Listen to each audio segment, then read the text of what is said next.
வாக்குறுதியில் இதுவரை ஒரு 12% கூட நிறைவேற்றவில்லை. நாங்க ஆட்சிக்கு வந்த உடனே 1000 ரூபாய் தருவோம்.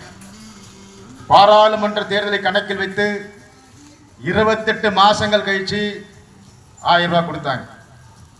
அடுத்தது இப்ப 5000 கொடுத்துட்டாங்க.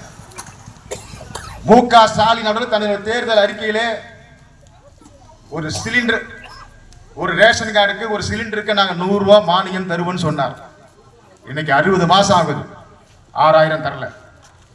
எங்களுடைய பாரத பிரதமர் நரேந்திர மோடி அவர்கள் ஆட்சிக்கு வந்தவுடனே உங்களுக்கு எல்லாம் இலவச சிலிண்டரை கொடுத்தார்.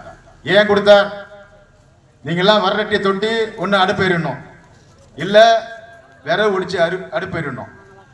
அதனால் ஏற்படக்கூடிய புகை மாசு உங்கள் உடல்நலத்தை கெடுக்கும் என்று ஒரு நல்ல எண்ணத்தோடு உங்களுக்கு தமிழ்நாட்டுக்கு 42 லட்சம் மகளிருக்கு சிலிண்டர் வழங்கிய ஒப்பற்ற தலைவர் பாரத பிரதமர் நரேந்திர மோடி.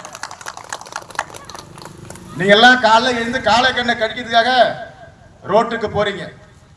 உங்களெல்லாம் பாம்பு கடிச்சிரும், இல்ல தேளு கடிச்சிரும். இதெல்லாம் மனதில் கொண்டு பாரத பிரதமர் நரேந்திர மோடி பாராளுமன்றத்திலே ஒரு திட்டத்தை கொண்டு வருகிறார். இன்றைக்கு இந்தியா முழுக்க மகளிருக்காக 12 கோடி டாய்லெட்டை கட்டி கொடுத்த ஒப்பற்ற தலைவர். தமிழ்நாட்டிலே மட்டும் 59 லட்சம் மகளிருக்கு டாய்லெட்டை கட்டி கொடுத்து மகளிரே என்னுடைய தெய்வம் என்று போட்டக்கூடிய ஒப்பற்ற தலைவர் பாரத நரேந்திர மோடி அவர்கள். இன்றைக்கு நீங்க ஜல் ஜீவன் திட்டம் என்ற ஒரு திட்டம் இருக்கிறது. அந்த திட்டத்தை பாரத இன்று வரை நிறைவேற்றிக் கொண்டிருக்கிறார். இதெல்லாம் பாத்தீங்கன்னா நீங்க பைப்ல தண்ணி எடுக்கும் போது கஷ்டப்பட்டிருப்பீங்க. இங்க இருக்கிற மு.க. ஸ்டாலின் அரசாங்கத்துக்கு தமிழ்நாட்டிற்கு நாங்க 2021 5300 கோடி கொடுத்தோம். வீடுதோறும் இன்றைக்கு உங்களுக்கு சுத்தமான குடிநீர் கொடுத்து உங்கள் ஆரோக்கியத்தை காத்த 89 லட்சம் தமிழ்நாட்டு மக்களுடைய ஆரோக்கியத்தை காத்த ஒப்பற்ற தலைவர் பாரத நரேந்திர மோடி. அதோடு மட்டுமா, இன்றைக்கு உங்களுக்கு இலவசமாக காப்பீடு அட்டை.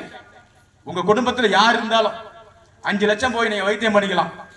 ஆனால் இங்க இருக்கிற மு.க. ஸ்டாலின் என்கிற கேடுகட்ட மனிதர் தன்னுடைய தந்தை பெயரிலே கலைஞர் காப்பீடு திட்டம் ஒன்று வச்சிருக்காரு.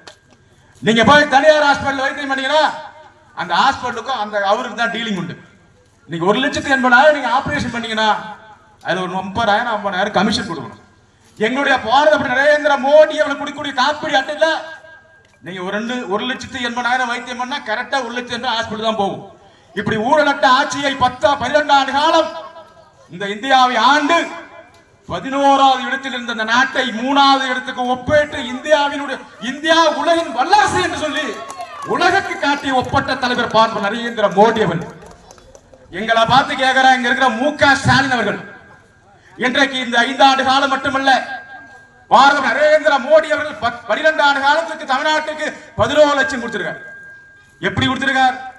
முதியோர் உதவித்தொகையாக, விவசாயிகளுடைய சாவே இருக்கக்கூடாது என்பதற்காக விவசாயிகளுடைய கௌரவ நிதி 6000ஆக, சாலை மேம்பாட்டுக்காக, 100 நாள் மேம்பாட்டு திட்டத்துக்காக இப்படி 11 லட்சம் கோடியை கொடுத்த எங்கள் பாரத நரேந்திர மோடியை பார்த்து 2G ஸ்பெக்ட்ரத்தில் கொள்ளையடிச்ச அயோக்கிய கூட்டம் எங்களை பார்த்து கேட்கறதுக்கு